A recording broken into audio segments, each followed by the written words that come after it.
Hello दोस्तों, good morning. कैसे हो आप लोग? आशा करता हूँ आप लोग सब अच्छे होंगे। अपना क्लास चल रहा था एसी थ्योरी का। आज ये एसी का जो है क्लास पांचवा।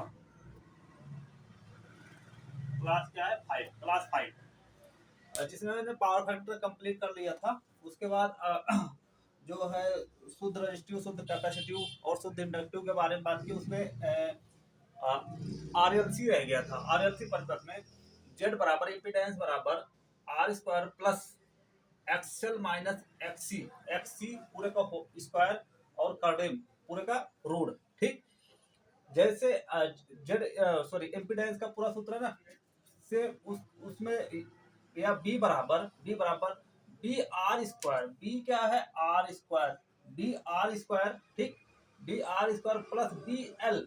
यहाँ पे क्या था? एक्सएल, यहाँ पे रख दो V L minus V C पूरे का स्क्वायर। ठीक है, वोल्टेज में। उसके बाद आर एल बराबर, उसके बाद इसमें देखो आर एल सी का ये है, आर एल सी का हो गया। उसके बाद आर एल, सिर्फ आर एल का, आर एल बराबर R square plus XL square पूरे का रूट। या वोल्टेज में देखो बी बराबर V R square plus V L square, V L square. वैसे आर सी में होगा R square plus X C square. X C क्या है? एक्स सी है, एक्स सी का स्क्वायर। या वोल्टेज में बी बराबर रूट पूरे का root B R square plus B C square. ठीक है। R resistive impedance, XL inductive resistance, capacitive reactance का मात्रक क्या होता? ओम। मात्रक क्या होता? ओम। किसके लिए? श्रेणी परिपथ में।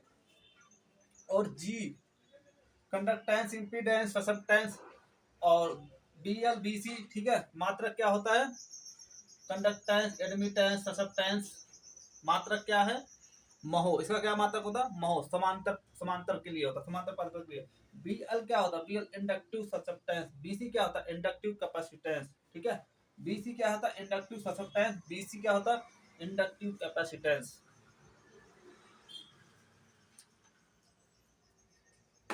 ठीक है, इतना समझ में आया? सिर्फ सूत्र ही, सूत्र आरएल से बस सूत्र लिखा गया, बस उसी का सूत्र से आगे लिखते जाओ। वोल्टेज में क्या होगा? और अगर आर एल परिपथ है तो क्या होगा? बी उसमें आर एल परसेंट वोल्टेज का क्या सूत्र बनेगा? से कुछ नहीं है, मतलब एकदम सूत्र को अगर आप इस सूत्र को याद किए हो तो इससे सारा निकल जाएगा। ठीक है, क्योंकि आज अल्टरनेटिंग का क्लास ना पूरा खत्म होने वाला है, मात्र 5-7 मिनट का और रह गया था, तो मैं कहा इसको पूरा कर दूं।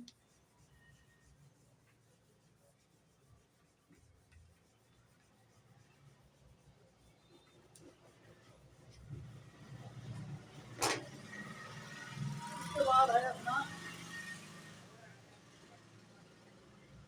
अनुनाद आवृत्ति। अनुनाद लिखो पहले, अनुनाद। हेडिंग है अनुनाद, इसको हेडिंग मान लो, अनुनाद। अनुनाद किसे कहते हैं?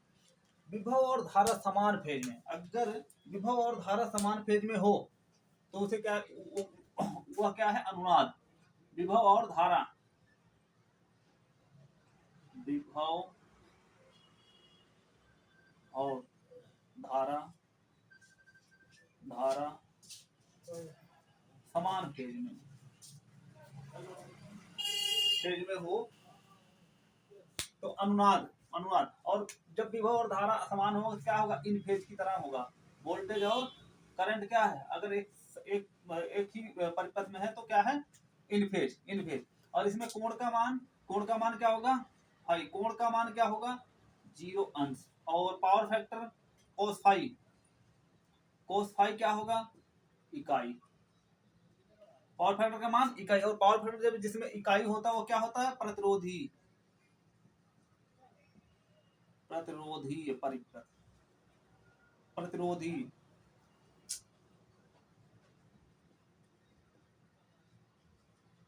क्या है? प्रतिरोधी परिपथ।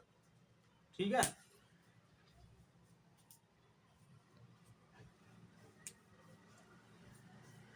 इसके बाद इसमें अनुनाद आवृत्ति। इसमें इसी में एक और लिख लो, एक्सएल बराबर, एक्सएल बराबर एक्सी, एक्सएल बराबर एक्सी। तो आर बराबर क्या हो गया? जेड। इम्पीडेंस बराबर जेड, मतलब ये आर बराबर जेड या जेड बराबर आर कर दो। जेड बराबर इम्पीडेंस बराबर प्रतिरोध आर। एक्सएल बराबर एक्सी, तो जेड बराबर आर। अनुनादी आवृत्ति, इसमें अनुनाद आवृत्ति, अनुनाद फ्रीक्वेंसी,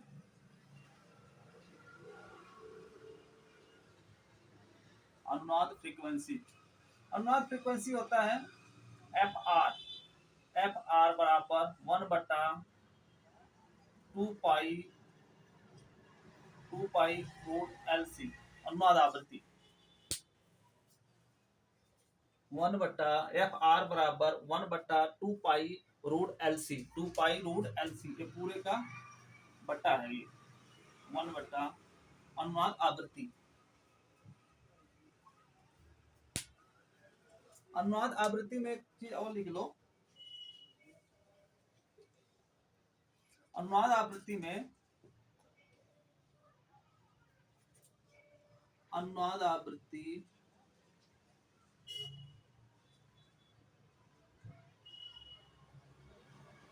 और प्रतिबाधा, प्रतिबाधा न्यूनतम होगी, यहाँ पे लिखो अनुनाद आवृत्ति पर प्रतिबाधा न्यूनतम होगी तो धारा, तो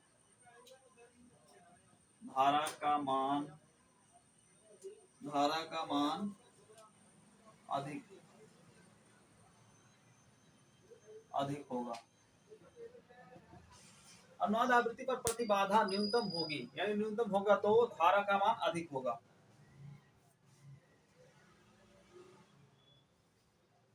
धारा का मान क्या होगा, अधिकतम या अधिक होगा। ठीक है, धारा क्या है, आई बराबर, आई क्या है, अधिक। आई क्या है, ये तीर का निशान क्या होता है, अधिक।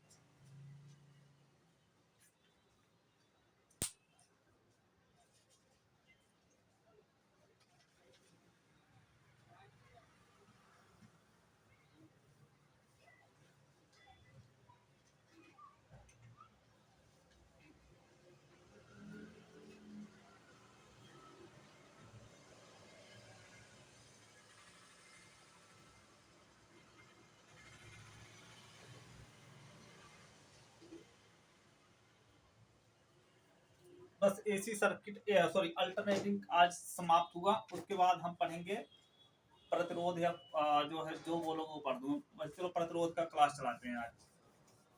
ठीक है, अल्टरनेटिंग करंट आज जो है समाप्त हुआ। और जो भी मतलब क्वेश्चन बनता है, मतलब जो है पेपरों में जो पेपर में जो क्वेश्चन बनेगा, सारा अगर आप इसको कंप्लीट कर लेते हो ना सही से, एक भी क्वेश्चन छूटता नहीं है। और क्लास को लाइक और सब्सक्राइब और शेयर करना ना भूलें। अगर अच्छा लग रहा है, कुछ समझ में आ रहा है तो जो है इसको लाइक और सब्सक्राइब करें। Thank you.